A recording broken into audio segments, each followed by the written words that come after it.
जय हिंद दोस्तों, aspirants mathematics के यूट्यूब चैनल पर आप सभी का फिर से स्वागत है। पिछले लेक्चर में हम लोगों ने सिस्टम ऑफ लीनियर इक्वेशन को अच्छे तरीके से कवर किया है और आप लोग को बताया गया था कि नेक्स्ट लेक्चर जो होगा वो क्रैमर्स रूल पर आएगा, ठीक ना। क्रैमर्स रूल क्या है, उसको शुरू करने से पहले आपको कुछ एनालाइज कराना चाहूँगा। देखिए, जैसा सिस्टम ऑफ लीनियर इक्वेशन में आपको जैसा क्वेश्चन मिला था, सेम क्वेश्चन आपको क्रैमर्स रूल में भी मिलेगा। दोनों में कोई डिफरेंस नहीं, मतलब क्वेश्चन एक ही, बस ये मेथड एक अलग है, ठीक ना। सिस्टम ऑफ लीनियर इक्वेशन में हमको क्या आता था कि मैट्रिक्स और डिटर्मिनेंट्स दोनों का यूज आता था, ठीक है। जैसे कि एक्स वाई जेड निकालने के लिए हम क्या करते थे, adjoint of A into B by determinant of A, तो ए और मैट्रिक्स और एडजॉइंट दोनों आ गए। लेकिन क्रैमर्स रूल क्या है, क्रैमर्स ने जो रूल दिया था उसके अनुसार उन्होंने बताया था कि किसी भी सिस्टम ऑफ लीनियर इक्वेशन को सिर्फ और सिर्फ डिटर्मिनेंट्स का यूज़ करके हम लोग सॉल्व कर सकते हैं, ठीक ना। तो देखिएगा, आप लोग जो क्वेश्चन हम वहाँ पर लेते थे वही क्वेश्चन यहाँ पर भी लेंगे, उससे ईजी वे में ये सॉल्व होगा, ठीक है। दूसरी बात, ये चीज़ आप लोग 10th क्लास में भी पढ़े हुए हैं। हिंदी में बोलो तो अगर दो चर वाला रैखिक समीकरण, इंग्लिश में उसी चैप्टर का नाम है linear equation in two variable, उसी में आप लोग एक मेथड पढ़े थे, ब्रज गुणन विधि, जिसको क्रॉस मल्टीप्लिकेशन मेथड कहते हैं, वही चीज़ है ये, ठीक ना। बस वहाँ पर आपको क्रॉस मल्टीप्लिकेशन के रूप में बताया गया है और यहाँ पर आपको डिटर्मिनेंट्स के रूप में बताया जाएगा, ठीक है। तो क्रैमर्स रूल में आप देखिएगा, आपको एनालाइज हो जाएगा, ठीक ना। हम टू वेरिएबल्स वाला भी क्वेश्चन जब लेंगे तो आपको समझ में आ जाएगा। तो अगर आपसे कोई पूछे कि क्रैमर्स रूल क्या है, तो नॉर्मली इसका एक लाइन में जवाब दीजिएगा कि यह एक ऐसा मेथड है जिसमें सिस्टम ऑफ लीनियर इक्वेशन को डिटर्मिनेंट्स के आधार पर सॉल्व किया जाता है, यानी it is method to solve system of linear equation by using the determinants, ठीक ना। यही है क्रैमर्स रूल, बाकी और कुछ नहीं है इसमें। अगर कॉम्पिटिटिव एग्जाम में इस टॉपिक से जो क्वेश्चन आते हैं वो सबसे ज़्यादा इसके कंडीशन पर आते हैं, ठीक है। क्रैमर्स रूल से नहीं आते हैं। आप जैसे कि आप 10th क्लास में क्वेश्चन पढ़ते थे तो ऐसा थोड़ी ना रिस्ट्रिक्शन लगाता था कि प्रतिस्थापन विधि से सॉल्व कीजिए चाहे विलोपन विधि से सॉल्व कीजिए, सीधा एक दो चर वाला रैखिक समीकरण दिया जाता था, आप किसी भी एक मेथड से उसको सॉल्व कर सकते थे। वही चीज़ यहाँ पर भी आपको अगर देता है तो आप क्रैमर्स रूल यूज करो या फिर नॉर्मली मैट्रिक्स और एडजॉइंट वाला मेथड यूज करो, उससे कोई दिक्कत नहीं, ठीक है। तो चलिए शुरू करते हैं। हमारा आज का टॉपिक है क्रैमर्स रूल, ठीक ना। क्रैमर्स रूल क्या है, तो अभी मैंने जैसा बताया कि it is method to solve system of linear equation by using the determinants. कैसे करते हैं वह भी आप लोग को समझ में आ जाएगा। चलिए शुरू करते हैं, ठीक है। तो सबसे पहले क्रैमर्स रूल को डिफाइन करते हैं कि क्रैमर्स रूल क्या है। तो क्रैमर्स रूल है इट इज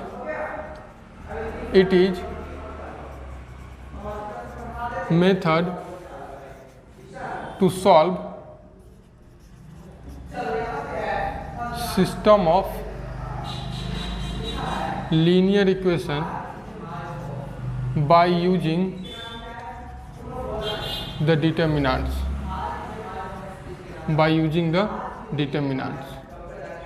क्लियर है। जो कंडीशन आप लोग वहाँ पर पढ़े थे वही कंडीशन यहाँ पर भी होगा। कंसिस्टेंट के लिए, इनकंसिस्टेंट के लिए, यूनिक सॉल्यूशन के लिए, इनफाइनाइट सॉल्यूशन के लिए, नो सॉल्यूशन के लिए, सारा कंडीशन इसमें भी पढ़ना है, ठीक ना। तो घबराइएगा मत कि सेम चीज़ हम लोग देख रहे हैं, सेम नहीं रहेगा, थोड़ा सा डिफरेंस रहेगा, ठीक ना। देखिए, मैं इसमें 2 पॉइंट्स आपको बना के दे रहा हूँ। ये आपका इसका डिफिनेशन हो गया कि क्रैमर्स रूल क्या है। तो क्रैमर्स रूल है किसी भी सिस्टम ऑफ लीनियर इक्वेशन को डिटर्मिनेंट्स का यूज करके सॉल्व करते हैं, तो वही हमारा क्या है, क्रैमर्स रूल, ठीक है। अब आपको मैं दोनों चीज़ दिखा, पहले 10th क्लास का आपका एनालिसिस करा देता हूँ कि आपको समझ में आ जाए कि हम वही पढ़ रहे हैं जो 10th क्लास में पढ़े हुए थे। तो सबसे पहला टॉपिक है, मान लेते हैं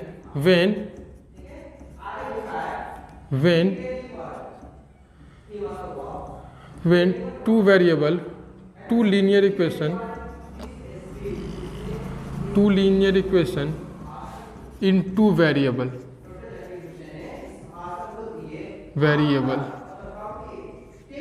एज, जब आपको दो लीनियर इक्वेशन टू वेरिएबल में दिया जाएगा, जो 10th क्लास में था, जैसे कि 2x + 3y = 5, 3x + 4y = 6, इस तरीके से कोई दो इक्वेशन दिया हो तो उसको सॉल्व करने का क्या मेथड है, ठीक ना। 10th क्लास में भी आप लोग करते थे। एज लेट आपके पास है a1x b1y = c1, a2x b2y = c2, ये आपका इक्वेशन 1 है और ये आपका इक्वेशन 2 है। याद कीजिए 10th क्लास में आप लोग ये चीज़ पढ़े हुए हैं, दो चर वाला रैखिक समीकरण का सामान्य रूप या जनरल फॉर्म इसको बोलते हैं, ठीक ना। According to then by Cramer's rule. Then Cramer's क्या कहता है कि इसमें 3 डिटर्मिनेंट्स आप डिफाइन कर लीजिए। पहला का नाम दीजिए डेल्टा, 2 इक्वेशन में रहेगा तो 3 आएगा, 3 इक्वेशन में रहेगा तो 4 आएगा, 4 इक्वेशन में रहेगा तो 5 आएगा। बहुत आसान है, इसे आप बड़ा बड़ा इक्वेशन भी सॉल्व कर सकते हैं, ठीक ना। डेल्टा इज इक्वल टू क्या होगा, डेल्टा इज इक्वल टू आपका ये कांस्टेंट वाला टर्म छोड़ करके इस दोनों का जो कोफिशिएंट होगा a1 a2 b1 b2, ये आपका डेल्टा बराबर हो जाएगा। डेल्टा 1 जो होगा वो आपका हो जाएगा c1 c2 और 1 वाला ये x वाला छोड़ दीजिएगा तो आपका क्या बनेगा b1 b2। डेल्टा 2 बराबर जो आपका होगा वो आपका होगा ये वाला छूट जाएगा, ये आपका हो जाएगा a1 a2 c1 c2। Confusion हो सकता है याद रखने में, सर कैसे याद रखें, इसमें c1 c2 पहले ले लीजिए, इसमें बाद में ले लीजिए। देखिए मैं एक तरीका आपको बताता हूँ, उस तरीके से अगर आप याद रखिएगा तो आप कभी भी हिम्मत नहीं भूलिएगा, ठीक ना। हम भी भूल जाते थे कभी कभी। देखिए क्या होता है, ये 1 वाला है तो इसमें ये 1 वाला है तो ये कांस्टेंट वाला टर्म को फर्स्ट पोजीशन पर रखेंगे, 2 वाला है तो कांस्टेंट वाला को सेकंड पोजीशन पर रखेंगे, ठीक ना। इसी तरीके से आप याद रख सकते हैं। एंड यक्स बराबर आपका जो आंसर होता है, अब इसमें यक्स वाई निकालना है तो यक्स बराबर आपका जो हो जाता है वो आपका होता है delta 1 by delta and y बराबर जो होता है वो आपका होता है डेल्टा 2 बाई डेल्टा। बस हो गया, इसमें और कुछ नहीं, ठीक है। देखिए इस पर मैं आपको क्वेश्चन दिखाना चाहूँगा, 10th क्लास का ही कोई क्वेश्चन ले लेते हैं, कोई भी क्वेश्चन आप ले लीजिए, ठीक ना। कोई भी क्वेश्चन आप ले लीजिए, आप इस मेथड से सॉल्व कीजिए, इजी वे में सॉल्व हो जाएगा डिटर्मिनेंट्स के मेथड पे, ठीक है। क्वेश्चन लेते हैं, सॉल्व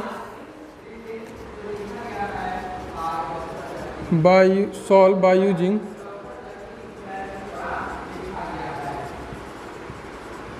क्रैमर्स रूल। इक्वेशन ले लीजिए x + 2y बराबर 3, 2x +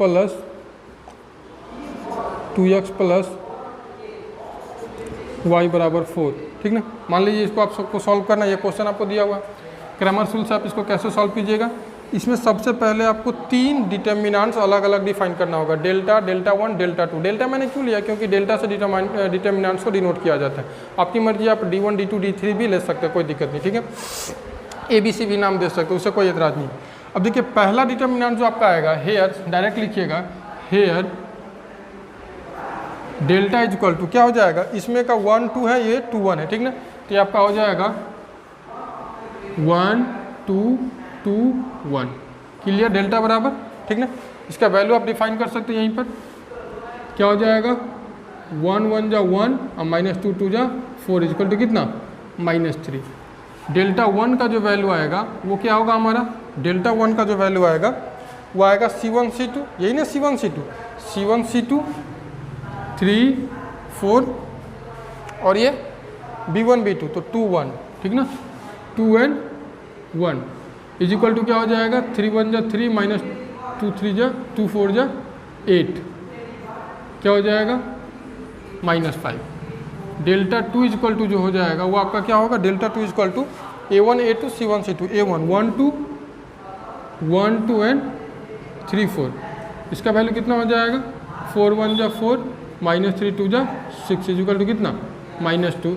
इसलिए आपका डायरेक्ट आंसर क्या हो जाएगा, x बराबर डेल्टा 1 बाई डेल्टा 1 का वैल्यू कितना आया -5 और डेल्टा का value -3 is equal to final answer 5/3 and y is equal to क्या हो जाएगा आपका delta 2 by delta is equal to कितना हो जाएगा -2 बाई -3 इज इक्वल टू कितना 2/3। x बराबर 5/3, y बराबर 2/3 आंसर। 10th का क्वेश्चन है, आप इसको किसी भी तरीके से सॉल्व कर लीजिए, आपकी मर्जी। आप 10th क्लास का प्रतिस्थापन लगा लीजिए, विलोपन लगा लीजिए और ये तो क्रॉस मल्टीप्लिकेशन है, अब कैसे मैं सो आपको दिखा रहा हूँ, ठीक ना। क्रॉस मल्टीप्लिकेशन का रूल आप लोगों को 10th में सर जी बताए होंगे, ठीक ना। इसको नोट करने की इच्छा होगी तो कीजिएगा, नहीं तो नहीं कीजिएगा, कोई ज़रूरत नहीं। देखिए याद होगा आपको कि x बट्टे y बट्टे और 1/। 10th क्लास में अगर आपके सर जी ब्रज गुणन विधि बताए होंगे तो आपको बहुत अच्छे से याद होगा, ठीक ना। वही चीज़ है ये, ब्रज गुणन ही है ये, ठीक ना, बस यहाँ पर इसका नाम अलग है, दिखा रहा हूँ आपको। तो 10th क्लास में आपको, सॉरी इसको लिखने से पहले आपको बता दे रहा हूँ। देखिए आपको इक्वेशन दिया जाता था A1x B1y + C1 बराबर 0, A2x B2y + C2 equal to 0, और तब बोला जाता था कि ऐसे निकालिएगा x बट्टे y बट्टे और 1/। बोला जाता था आपको इस तरीके से कि यक्स के बट्टा में क्या नंबर रखिएगा, ये वाला छोड़ दीजिएगा और ये आपको आएगा B1 B2 C1 C2।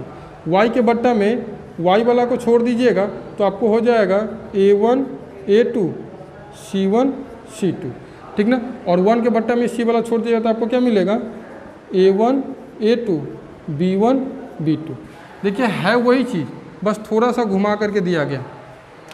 देखिए मैंने ये डेल्टा का वैल्यू यही लिया है A1 A2 B1 B2, ठीक ना।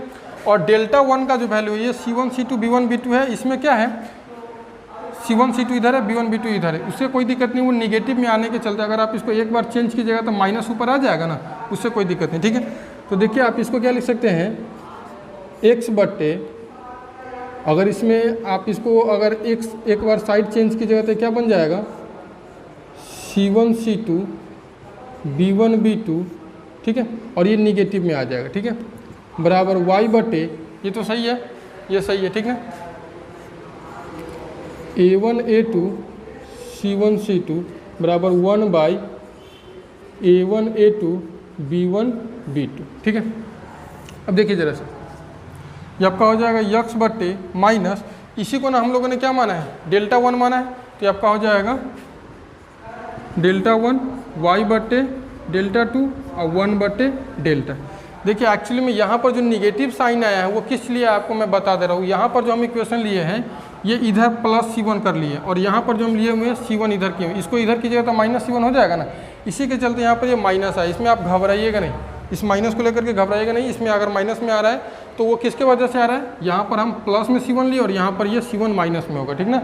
टेंशन लेने की जरूरत नहीं ना, यहाँ पर अगर माइनस C1 कर लीजिएगा तो कोई लफड़ा ही नहीं रह जाएगा, इधर माइनस C1 माइनस C2 कर लिया तो सेम टू सेम आ जाएगा आपका, ठीक है। तो आपका देखिए यहीं से अगर दोनों को कंपेरिजन करते हैं इसके साथ इसको, तो यक्स बट्टे डेल्टा 1 बराबर 1 बट्टे डेल्टा और दूसरा क्या हो जाएगा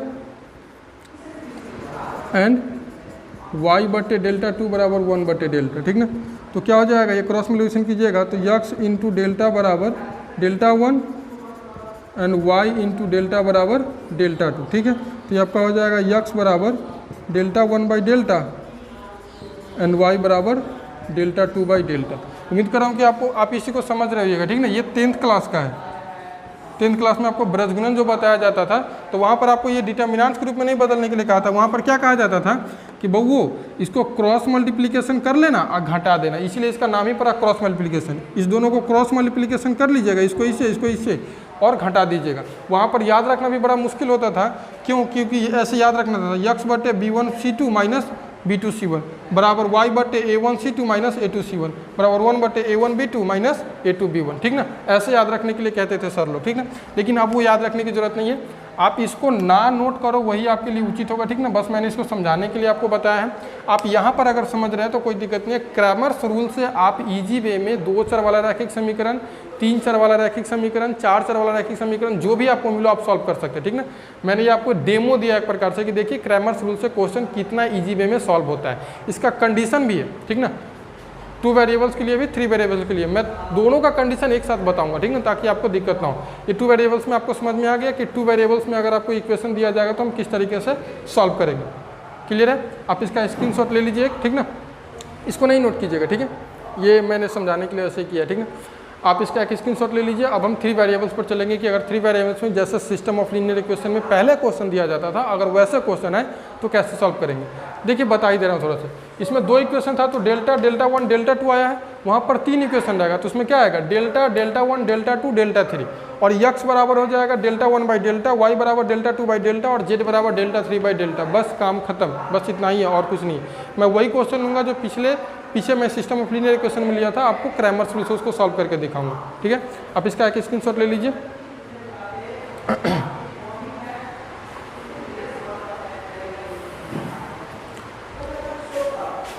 When 3 equation in 3 variable are given, जब 3 इक्वेशन आपको दिया जाएगा जैसे सिस्टम ऑफ लीनियर इक्वेशन में दिया जाता था और 3 वेरिएबल्स भी उसमें होंगे तो क्या करेंगे एज। देखिए लेट आपके पास 3 इक्वेशन क्या होगा, let A1x B1y C1z equal to D1, A2x B2y C2z equal to D2, A3x B3y C3z equal to D3।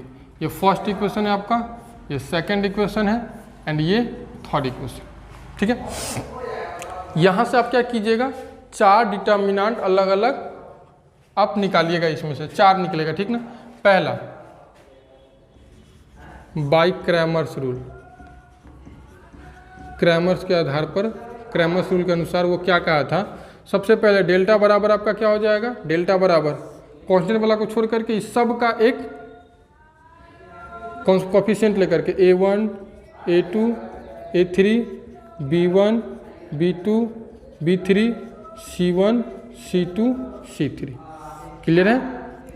Delta 1 equal to जो हो जाएगा, आप डिटरमाइन कर सकते डेल्टा 1 कैसे, मैंने बताया था कि 1 2 3 4 वाला जो लीजिएगा उसमें कांस्टेंट टर्म आ जाएगा। ठीक ना, और डेल्टा 1 है तो पहला पोजीशन पर कांस्टेंट वाला टर्म D1 D2 D3 ऐसी तरीके से याद रखिएगा, नहीं तो आप घबरा जाइएगा, कंफ्यूज हो जाइएगा कि कैसे सर जी इसका वैल्यू निकालते थे। D1 D2 D3 क्लियर है।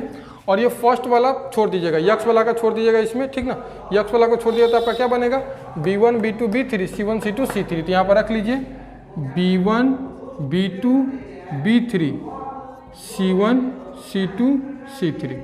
क्लियर है।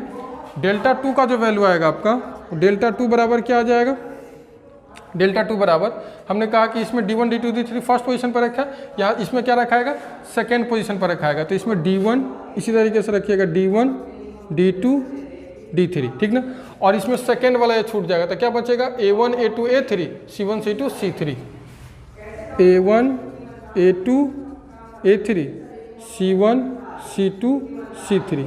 क्लियर है।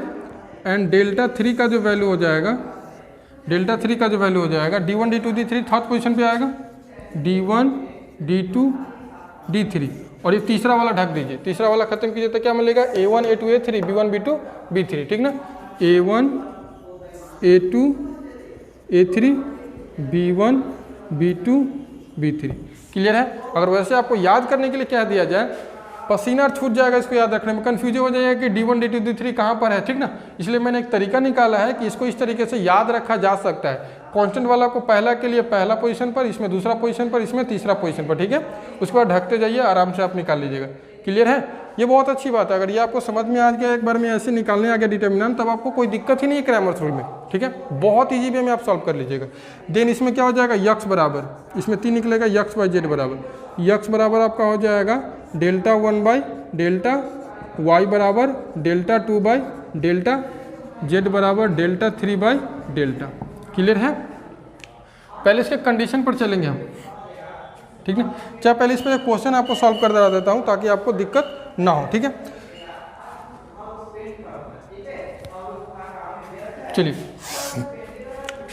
देन क्या कहते हैं, एक्स वाई जेड बराबर डेल्टा 1 डेल्टा 2 डेल्टा 3। क्या करा दूँ, पहले क्वेश्चन एग्जांपल में करा दूँ या फिर इसका कंडीशन करा दूँ, जैसा बोलो। चलिए क्वेश्चन ही ले लेते एग्जांपल में। चलिए क्वेश्चन हमने लिया है, ये वही क्वेश्चन है जो पिछले टॉपिक में हमने लिया था। इस क्वेश्चन को अभी क्या कह रहा है, solve by using Cramer's rule. ठीक ना, इससे पहले लिखा था solve by using the matrix. ठीक ना, तो क्रैमर्स रूल का प्रयोग करके इस क्वेश्चन को सॉल्व करना है। आप इस क्वेश्चन को एडजॉइंट और डिटर्मिनेंट्स के आधार पर सॉल्व कर चुके हैं। अभी हम लोग सिर्फ और सिर्फ डिटर्मिनेंट्स का यूज करके देखेंगे कि क्या यही वही आंसर ये देता है या नहीं। ठीक है, तो इसका सॉल्यूशन देखिए। इसमें सबसे पहले आप क्या कीजिएगा, सॉल्यूशन में हेयर डेल्टा बराबर क्या हो जाएगा आपका, डेल्टा बराबर आपका हो जाएगा इसमें का 1 - 1 1 2 1 - 1 1 - 2 -1। ठीक ना, मुझे तो ये बहुत प्यारा लगता है, बहुत अच्छा लगता है, क्योंकि इसमें एडजॉइंट वगैरह का लफड़ा नहीं, उसमें को फैक्टर निकालो, एडजॉइंट निकालो, मल्टीप्लाई करो, तब डिटर्मिनेंट से डिवाइड करो, इसमें ऐसा कुछ नहीं। ठीक ना, कोई दिक्कत नहीं कैलकुलेशन में। 1 - 1 1। ठीक है, ये आपका हो जाएगा 2 1 एंड ये -1, ये आपका हो जाएगा 1 -2 -1। इसका वैल्यू निकाल ही लीजिए। यहाँ पर क्या हो जाएगा, 1 × -1 - 2। ठीक है, -2 इंटू ये छूटेगा और ये छूटेगा तो -1 माइनस माइनस +1 और ये +2, ठीक है। फिर लास्टली ये बचेगा +1, इसके साथ इंटू में आएगा, ये छूटेगा तो 1 एंड -1, ठीक है, इज इक्वल टू हो जाएगा -3 और 3 2 जा -6 और ये आपका 0 हो गया। यानी डायरेक्टली ये कितना दे देगा वैल्यू आपको, ये आपको दे दिया -9। क्लियर है। डेल्टा का वैल्यू कितना आया -9। डेल्टा 1 निकालिए। डेल्टा 1 निकालने के लिए आपको क्या है, कांस्टेंट वाला को फर्स्ट पोजीशन पर, तो कांस्टेंट क्या है 1 2 4, ठीक ना, 1 2 4। पहला वाला को छोड़ देंगे, -1 1 -2, -1 1 -2। क्लियर है। 1 -1 -1 1 -1 और -1, इसका वैल्यू फाइंड कर लीजिए। इज इक्वल टू क्या हो जाएगा, ये 0 1 ये छूटेगा तो ये -1 एंड -2, ठीक है। फिर -2 के साथ ये छूटेगा और ये छूटेगा तो 1 और ये 1 1 +2, ठीक है, और ये +4 into -1 and -1 is equal to कितना हो जाएगा -3 एंड ये 3 2 जा -6। वाह, ये भी -9। डेल्टा 2 बराबर आपका क्या हो जाएगा, दूसरे पोजीशन पे रखिएगा कांस्टेंट वाला को, दूसरे पोजीशन पर रखिए कांस्टेंट वाला को। कांस्टेंट वाला कौन है ये आपका 1 2 4, तो 1 2 4, ठीक है। और फर्स्ट वाला को नहीं, सेकेंड वाला को छोड़ना इसमें, तो 1 2 1 1 2 1 और इधर ये थर्ड वाला 1 -1 -1, ठीक है। 0 भी ऐड कर दीजिए। इज इक्वल टू इसका वैल्यू हो जाएगा 1 into -1 -2 -2 into 1 + 2 + 1 into 1 -1 is equal to -3 और ये 3 2 जा -6 और ये +0 बराबर -9। सबका -9 ही आ रहा है। चलिए डेल्टा 3 बराबर हो सकता है सबका आंसर 1 1 1 हो। डेल्टा 3 निकालेंगे तो क्या आ जाएगा, थर्ड पोजीशन पर रखेंगे कांस्टेंट वाला को 1 2 4, ठीक ना, और थर्ड वाला को ढक देंगे तो आपका बनेगा 1 2 1 -1 1 -2 -1 -2 इज इक्वल टू क्या हो जाएगा, सबका सेम आ गया ना। तो चलिए देखते हैं 1 2 4 -1 सॉरी इसमें ये -1 और ये 1 माइनस, यहाँ पर ये -1, यहाँ पर मिस्टेक हो गया, -1 और ये -2 -2, तो ये आपका हो जाएगा, ये आपका हो जाएगा -3, तो ये आपका दे देगा 6 12 आ गया इसमें। बड़ा अजीब है। इसको फिर से एक बार देखते हैं, हमको लगता है मिस्टेक था इसमें। 1 इंटू इसको छोड़ेंगे तो -2 सॉरी मिस्टेक तो था ही, -2 एंड +4, ठीक है, -2 +4 -2 से मल्टीप्लाई करेंगे, -2 से मल्टीप्लाई करेंगे तो आपका बचेगा, ये छूटेगा -1 -4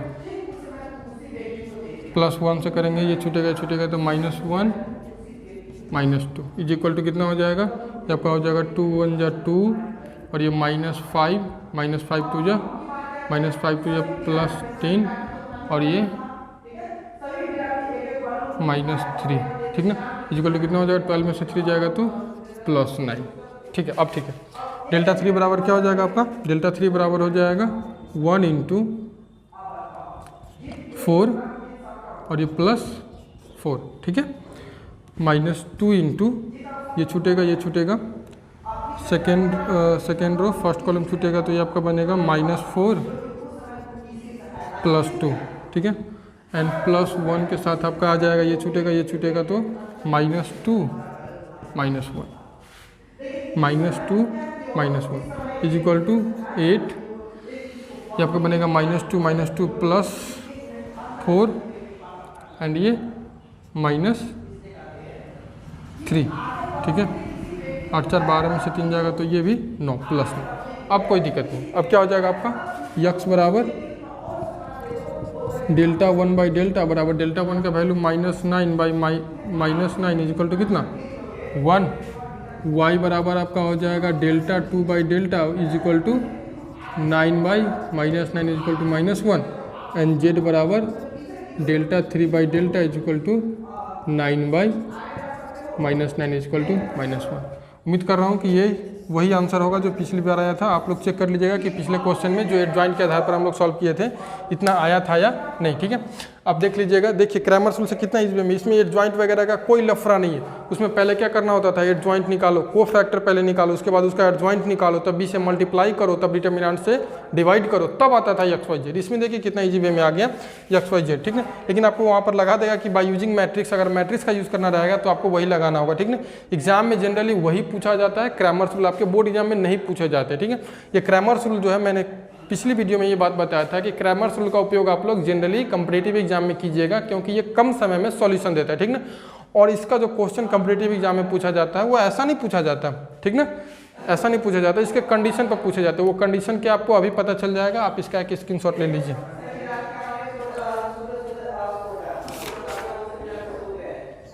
चलिए, तो अभी का टॉपिक हम लोग पढ़ते हैं कंडीशन फॉर सॉल्वेबिलिटी। डैट मीन्स क्या हुआ कि जो इक्वेशंस दिए रहेंगे वो कब सॉल्वेबल होगा, अगर सॉल्व होगा तो वो किस प्रकार का सॉल्यूशन आपको देगा। 3 प्रकार के सॉल्यूशन का डिस्कशन हम लोग पीछे भी किए थे, अभी भी करेंगे। Unique solution, infinite solution and no solution, ठीक ना, ठीक है। तो वही चीज़ में जानते हैं। पहला क्या होता है हमारा, जैसे वहाँ पर जानते थे, पहला पढ़े थे, वही यहाँ पर है। If delta is equal to, if delta not equal to 0 then equation has unique solution, then equation has unique solution and given by किस तरीके से दिया जाता है वो, यक्स बराबर Δ1/Δ, y बराबर Δ2/Δ एंड z बराबर Δ3/Δ। अगर डेल्टा का वैल्यू 0 नहीं आता है तो आप इसी फार्मूला से निकालते हैं क्रैमर्स रूल में कि यक्स बराबर Δ1/Δ, y बराबर Δ2/Δ और z बराबर Δ3/Δ। क्लियर है। दूसरा, if delta is equal to 0 and Δ1 बराबर Δ2 बराबर Δ3 बराबर भी 0 आता है, then equation has infinite solution and given by, and उसका मेथड क्या होता है, वही मेथड है जो पहले हम लोग जानते थे। क्या करते हैं, put z equal to k and solve any 2 equation. किसी 2 इक्वेशन को सॉल्व कीजिएगा तो आपको दे देगा y एंड x का वैल्यू, ठीक ना, k के फॉर्मेट में, इनफाइनाइट सॉल्यूशन के लिए। एंड तीसरा कंडीशन है, if delta is equal to 0 and at least 1 of Δ1, Δ2 and Δ3 is non zero. कहने का मतलब क्या हुआ कि डेल्टा 0 आ गया, Δ1, Δ2 एंड Δ3 में से कोई एक 0 ना हो अगर, ठीक ना, 2 0 भी है तो कोई फर्क नहीं पड़ता है, and non zero, then equation has no solution. Clear है। एक क्वेश्चन ले रहा हूं आपके सामने, क्या क्वेश्चन,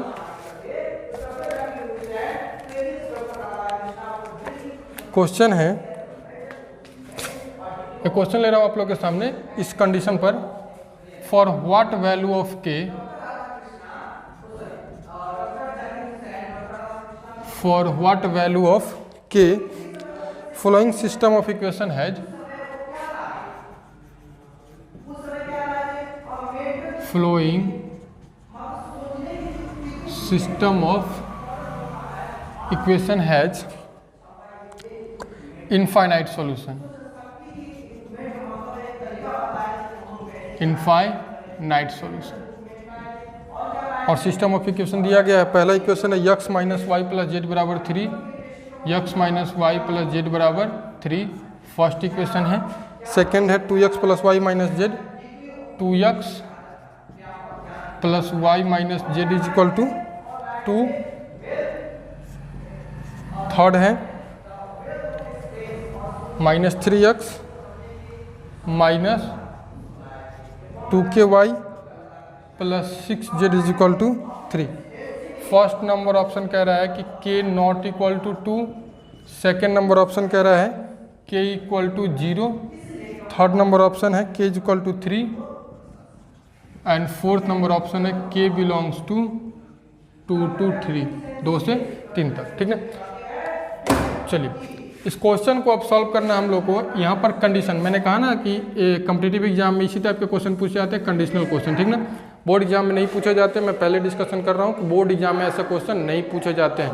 अगर आप नॉलेज के लिए पढ़ना चाहते हो तो सही में आपके लिए क्लास जरूरी है, अगर नॉलेज के लिए नहीं सिर्फ बोर्ड एग्जाम पास करने के लिए पढ़ रहा तो आप बिल्कुल मत देखो, ये आपके लिए नहीं है। ठीक है, फालतू का मत टाइम पास कीजिए। ठीक है, अगर पढ़ना चाहते हैं तो देखिए, फालतू का टाइम पास मत कीजिए। देखिए कंडीशन यहाँ पर क्या कर रहा है कि इनफाइनाइट सोल्यूशन है। इनफाइनाइट सोल्यूशन का कंडीशन यहाँ अभी भी लिखा हुआ है कि इफ डेल्टा बराबर 0, डेल्टा 0 होगा तभी इनफाइनाइट सोल्यूशन आएगा। उसके साथ साथ कंडीशन है कि डेल्टा 1, डेल्टा 2, डेल्टा 3 भी 0 होना चाहिए। तो पहले इस कंडीशन को सेटिस्फाई कराते हैं। डेल्टा 1 अगर 0 आता है तो नो सोल्यूशन भी होता है, डेल्टा बराबर 0 आता है तो नो सोल्यूशन भी होता है। लेकिन इसी पर अगर सेटिस्फाई कर जाए, के का वैल्यू आ जाएगा तो इसको निकालने की जरूरत नहीं है। क्लियरली करा कि इनफाइनाइट सोल्यूशन है, नो सोल्यूशन का चर्चा ही नहीं है। ठीक है, तो इनफाइनाइट सोल्यूशन है तो क्या हो जाएगा, हेयर आपका डेल्टा बराबर क्या आएगा, डेल्टा बराबर जो आपका आएगा वो आएगा 1, 2, -3, -1, 1, -2 के 1, -1 एंड ये 6। Since equation has infinite solution, so delta बराबर क्या आपको दे देगा 0। इतना ही से आपका काम हो जाएगा। डेल्टा जब भी 0 की जगह तो आपको k का वैल्यू दे देगा। ठीक है, इनफाइनाइट सॉल्यूशन के लिए डेल्टा बराबर क्या होना चाहिए, 0 होना चाहिए। ठीक है, चलिए डेल्टा बराबर 0 करते तो आपका क्या आ जाएगा 1, 2, -3, -1, 1, -2 के 1, -1, 6 इज इक्वल टू 0। सॉल्व कीजिए, 1 इंटू 6 -2 के, ठीक है, +1 हो जाएगा, ये माइनस प्लस 1 प्लस में कन्वर्ट कर जाएगा, ये आपका हो जाएगा 12 -3 +1 इंटू -4 के एंड +3 इक्वल टू कितना 0। नेक्स्ट 6 -2 के और ये 12 में से 3 जाएगा तो 9 +9 एंड -4 के +3 इक्वल टू 0।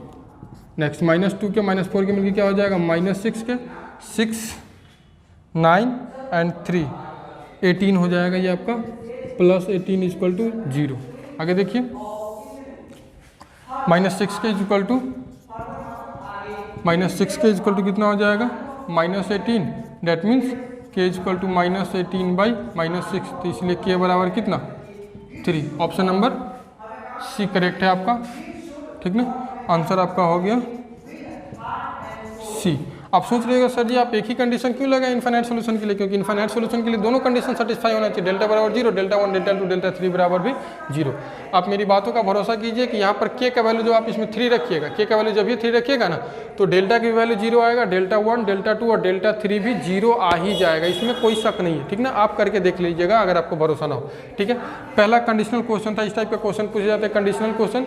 इनफाइनाइट सॉल्यूशन के लिए चाहे आपको यूनिक सॉल्यूशन दे, अगर यूनिक सॉल्यूशन दे देता तो हम यहाँ पर क्या करते हैं, के नॉट इक्वल टू 0 कर लेकर के चलते, तो आपका आंसर आता है के नॉट इक्वल टू 3, ठीक ना, के 3 के बराबर नहीं होना चाहिए। इधर क्लियर, इसका एक स्क्रीनशॉट लीजिए। और इसके बाद हम लोग पढ़ेंगे सबसे ज़्यादा जो क्वेश्चन पूछा जाता है इसमें, वो होमोजीनियस इक्वेशन का पूछा जाता है। आप गौर नहीं कर रहे थे अभी तक, जो भी इक्वेशन आपको मिला वो क्या था, नॉन होमोजीनियस इक्वेशन पर क्वेश्चन था। अब जो आपको मिलेगा वो होमोजीनियस पर, सबसे ज़्यादा उसी पर क्वेश्चन पूछा जाता है, ट्रैवियल नॉन ट्रैवियल सॉल्यूशन। याद है ना, पिछले टॉपिक पिछले क्लास में हम लोग डिस्कस किए थे इसके बारे में। तो अभी हम लोग लेकर के चलेंगे होमोजीनियस इक्वेशन को। होमोजीनियस इक्वेशन का कंडीशन क्या है, उस पर क्वेश्चन कैसे आते हैं, इसका एक स्क्रीनशॉट लीजिए आप।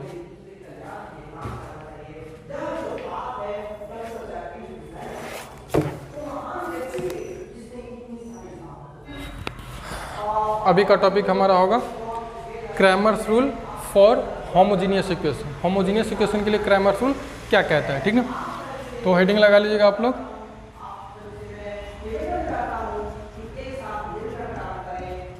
क्रैमर्स रूल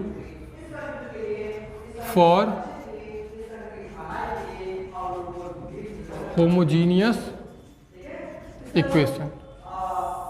होमोजीनियस इक्वेशन के लिए क्रैमर्स रूल क्या कहता है, उसमें किस तरीके से सॉल्यूशन देगा। क्रैमर्स रूल हम लोग मैट्रिक्स के आधार पर उसको जानते हैं कि किस तरीके से निकालते हैं, और डिटर्मिनेंट्स के आधार पर इसको सीखेंगे अभी, ठीक है।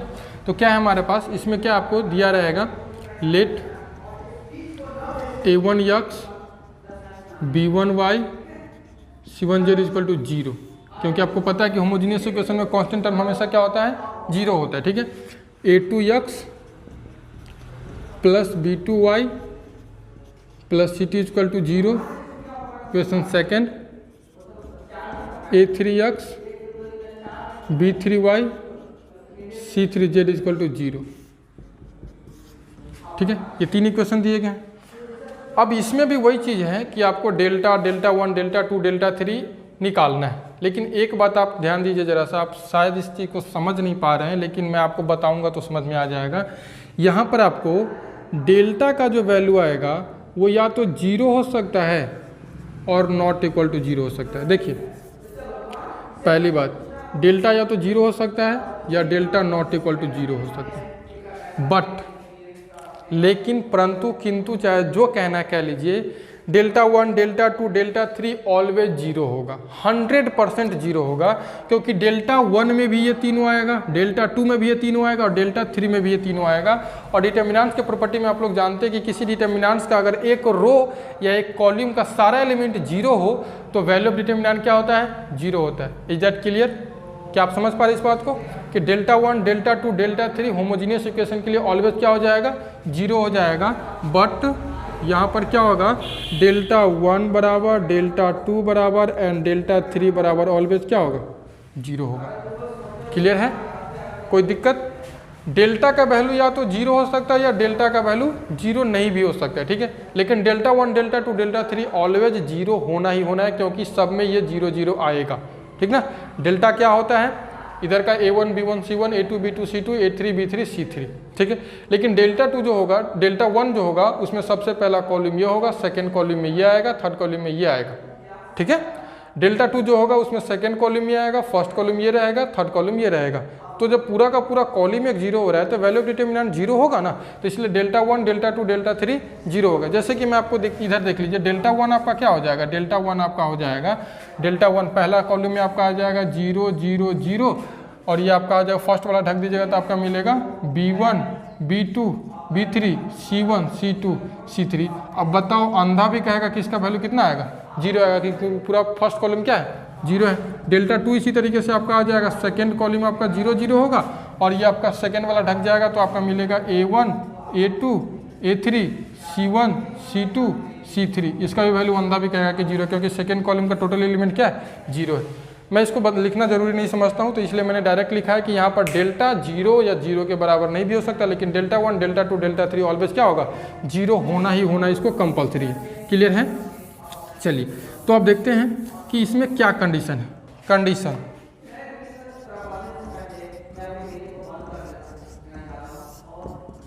सबसे पहला जो वहाँ पर होमोजीनियस के लिए पढ़े थे, यही कंडीशन यहाँ पर भी है। सबसे पहला कंडीशन क्या है,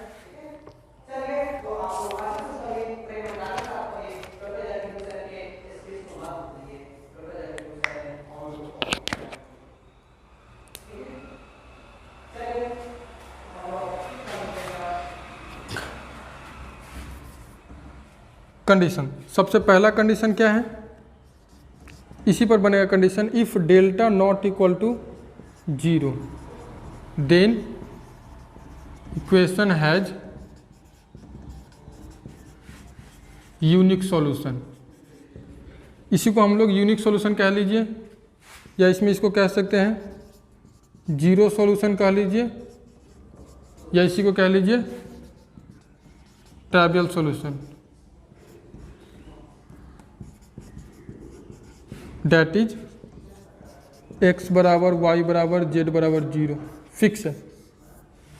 डेल्टा अगर 0 आ जाता है तो हमेशा क्या देगा वैल्यू, x का भी आंसर 0 होगा, y का भी आंसर 0 होगा, और z बराबर भी 0 आ जाता है। अगर डेल्टा नॉट इक्वल टू 0 आता है तो डेल्टा का वैल्यू अगर आप निकालो, अगर नॉट इक्वल टू 0 आता है तो x बराबर भी 0, y बराबर भी 0 और z बराबर भी 0 फिक्स है, बनाने की जरूरत नहीं है। यानी जब ये ट्राइवियल सोल्यूशन आ जाए, जीरो सोल्यूशन आ जाए या यूनिक सोल्यूशन आ जाए होमोजीनियस इक्वेशन में, तो सीधा आंख बंद करके क्या देना आंसर, x बराबर 0, y बराबर 0 एंड z बराबर 0। सेकेंड कंडीशन है इसमें, if delta equal to 0 then equation has infinite solution, then equation has infinite solution, इसी को आप कह सकते हैं नॉन जीरो सॉल्यूशन और non trivial solution, non trivial solution. Clear? Method क्या होगा इसका, वही मेथड है, सॉरी इसमें निकालने की तो जरूरत है ही नहीं, फिर भी मेथड इसमें वही हो जाएगा, पुट z बराबर k and solve any two equation. सारा चीज़ वही है जो पीछे आप लोग पढ़े हुए हैं, यहाँ पर भी वही चीज़ आप लोग पढ़ रहे हैं, ठीक ना। बस यहाँ पर मैट्रिक्स का कोई चर्चा नहीं है, यहाँ पर जो भी होगा केवल और केवल डिटर्मिनेंट का चर्चा लेकर के चलना है, डिटर्मिनेंट्स के आधार पर क्वेश्चन को सॉल्व करना है, ठीक है। पहले भी होमोजीनियस में हम लोग यही दो कंडीशन पढ़े थे, वहाँ पर डिटर्मिनेंट ऑफ ए के लिए चलते थे कि determinant of A not equal to 0, determinant of A equal to 0। यहाँ पर डेल्टा लेकर के चल रहे, डेल्टा नॉट इक्वल टू 0 या फिर डेल्टा इक्वल टू 0, ठीक है। इस कंडीशन पर मैं आपको ज़्यादा बोर नहीं करूँगा, 1 से 2 क्वेश्चन लूँगा, ठीक ना। अच्छा खासा पूछा हुआ क्वेश्चन, IIT का पूछा हुआ क्वेश्चन 1-2 क्वेश्चन लूँगा, ताकि आपको एनालाइज हो सके कि IIT में भी किस तरीके से क्वेश्चन पूछे जाते हैं, ठीक है। चलिए इसका एक स्क्रीनशॉट लीजिए, आपको एक क्वेश्चन आपके सामने लेकर के आ रहा हूँ जो पूछा हुआ है, ठीक ना, कभी न कभी किसी न किसी एग्जाम में पूछा हुआ है। चलिए इसका एक स्क्रीनशॉट ले लीजिए।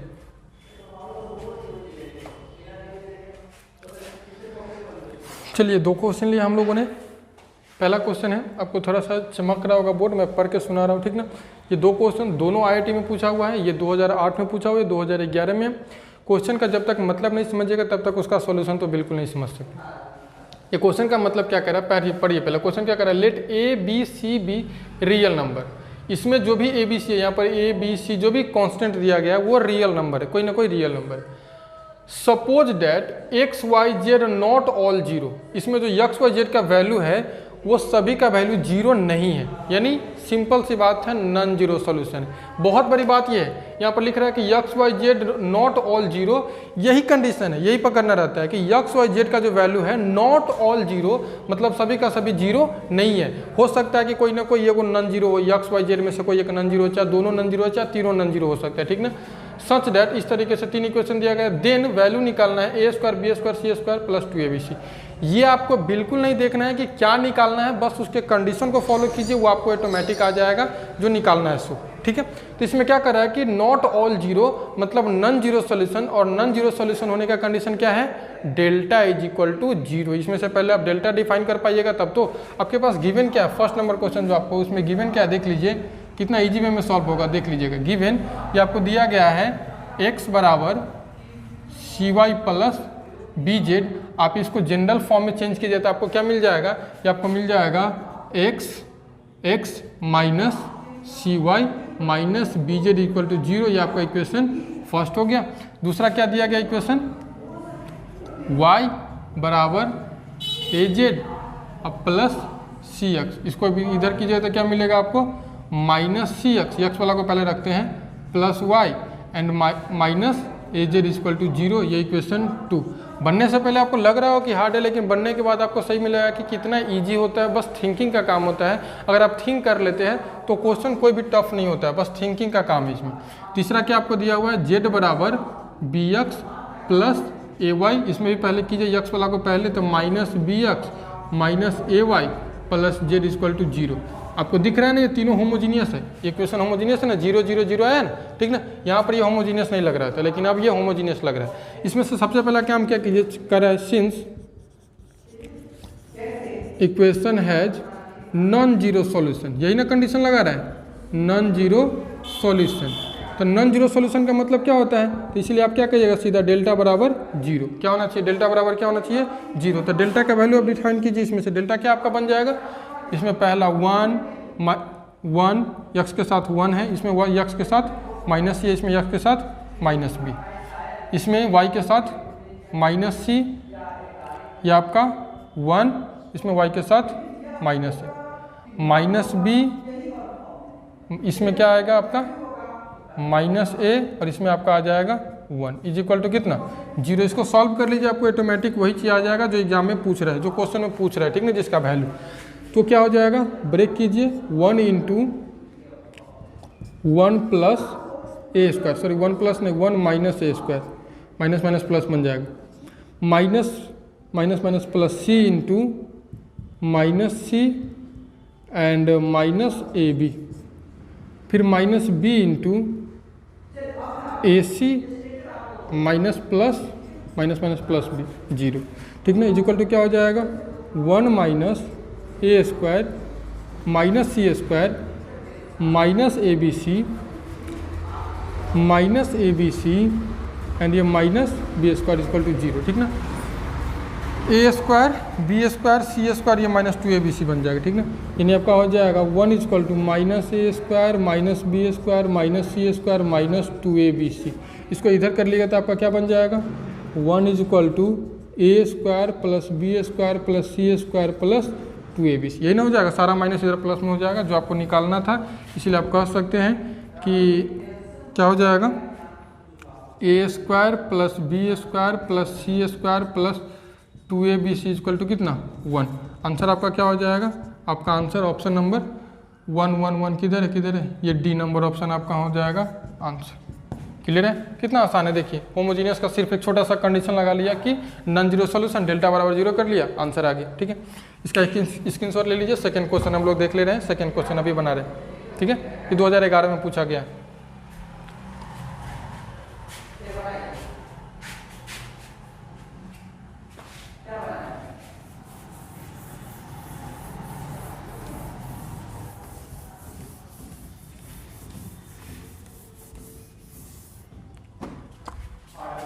क्वेश्चन क्या, सेकंड नंबर क्वेश्चन आपको कह रहा है, नंबर ऑफ वैल्यू ऑफ के for which linear equation 4x plus K Y plus 2z बराबर 0, के x plus 4y plus Z बराबर 0, 2x plus 2y plus Z बराबर 0 हैज नॉन जीरो सोल्यूशन। यहाँ भी वही कंडीशन लगाया, लिखा है नॉन जीरो सोल्यूशन। देखिए नॉन जीरो सोल्यूशन लिखे, non trivial equation, sorry non trivial solution लिखे, या फिर इन्फानाइट सोल्यूशन लिखे, एक ही बात है, ठीक ना। तो क्या हो जाएगा इसमें तो डायरेक्ट लिखा हुआ है कि इसमें भी वही कंडीशन लगेंगे, डेल्टा बराबर 0, लेकिन इसमें पूछ क्या रहा है, नंबर ऑफ वैल्यू ऑफ के, मतलब के का कितना वैल्यू आ सकता है, के का 1 वैल्यू 2 वैल्यू 3 वैल्यू 4 वैल्यू क्या कितना आ सकता है वो पूछ रहा है, ठीक ना। इसमें ऑप्शन दे रहा है कि के का 2 वैल्यू आएगा, के का 1 वैल्यू आएगा, के का 1 भी वैल्यू नहीं आएगा, 0 हो जाएगा, और लास्ट है के का 3 वैल्यू आएगा। कहो, चलिए तो हम लेते हैं, गिवन है हमारे पास क्या है, given 4x plus K Y 2z बराबर 0, के एक्स 4y जेड बराबर 0, 2x plus 2y plus Z बराबर 0, चूँकि equation has non zero solution, equation है नॉन जीरो सॉल्यूशन, सो क्या हो जाएगा, डेल्टा इज इक्वल टू 0। इसमें से डेल्टा डिफाइन किया जाए तो क्या मिलेगा आपको, डेल्टा में आपको मिलेगा 4k2 4k2 k4 2 2 1 1 is equal to कितना 0। चलिए इसको सोल्यूशन करते हैं। 4 इंटू क्या हो जाएगा 4 1 जा 4 minus 2 minus k into k minus 2 plus 2 into 2k minus 8 is equal to 0। Solve कीजिए। 4 2 जा 8 minus k square plus 2k plus 4k and ये माइनस 16 इक्वल टू 0। ये आपका क्वाड्रेटिक इक्वेशन आएगा minus k square 4 2k plus 6k and ये कितना हो जाएगा minus 8 is equal to 0। Minus common कर लिए तो बन जाएगा k square minus 6k and plus 8 is equal to 0। इसको क्वाड्रेटिक इक्वेशन को ब्रेक कर लीजिए। यहाँ पर के का वैल्यू आ जाएगा और वैसे भी आपको पता है कि क्वाड्रेटिक इक्वेशन को ब्रेक करेंगे तो के का कितना वैल्यू आएगा 2 वैल्यू आएगा, ठीक ना। तो यहाँ आंसर तो वैसे भी हम लोग को पता होगा, इसमें 2 ऑप्शन है। हाँ ये आंसर आपका हो गया के स्क्वायर, फिर भी ब्रेक करके दिखा दे रहा हूँ। इसको लिखेंगे 6k को minus 4k minus 2k plus 8 बराबर 0। के कॉमन करेंगे तो क्या मिलेगा हमको k माइनस 4 माइनस 2 कॉमन करेंगे तो आपको मिलेगा k माइनस 4 बराबर 0। देन k माइनस 4 आई इंटू के माइनस 2 बराबर 0 आपका हो जाएगा k माइनस 4 बराबर 0 और दूसरा हो जाएगा k माइनस 2 बराबर 0। k का वैल्यू एक आया 4 और एक k का वैल्यू आया 2। आंसर कितना हो जाएगा k का 2 वैल्यू आ रहा है। ये 2 मत समझिए कि ये 2 आ रहा है, ठीक ना। 2 आ रहा है, एक वैल्यू 4 और दूसरा वैल्यू k, तो इसलिए आपका आंसर हो जाएगा option number A correct answer है।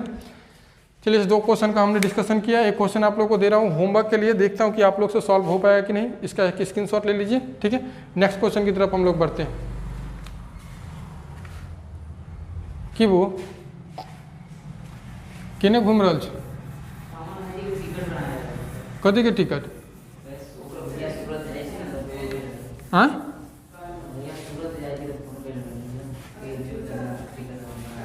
अच्छा चलिए ये क्वेश्चन आपको एक होमवर्क के लिए छोड़ के जा रहा हूँ, ठीक ना। सेम उसी टाइप का, मतलब ये आपको दिख रहा है कि होमोजीनियस इक्वेशन है 0 0 0 है। इसमें क्या करा है कि if system of linear equation x plus K Y plus 3z equal to 0, 3x plus K Y minus 2z बराबर 0 and 2x plus 4y minus 3z बराबर 0 हैज नॉन ट्रैवल सोल्यूशन, ठीक ना। यही कंडीशन है। अगर आपको इसको समझ जाते हैं तो बहुत अच्छी बात है। नॉन ट्रैवल सोल्यूशन देन इसमें आपको फाइंड क्या करना है XZ बट्टे वाई स्क्वायर का, मतलब x का वैल्यू निकाल लेना है, z का वैल्यू निकाल लेना है और y का वैल्यू निकाल लेना है। तब बैठा देना है XZ बट्टे वाई स्क्वायर बराबर क्या होगा। ऑप्शन आपको दे रहा है माइनस 30 माइनस 10 एंड 10, ठीक ना। उम्मीद कर रहा हूँ कि ये क्वेश्चन आप सॉल्व कर लीजिएगा। इसका आंसर मैं बता दे रहा हूँ ताकि आपको दिक्कत ना हो।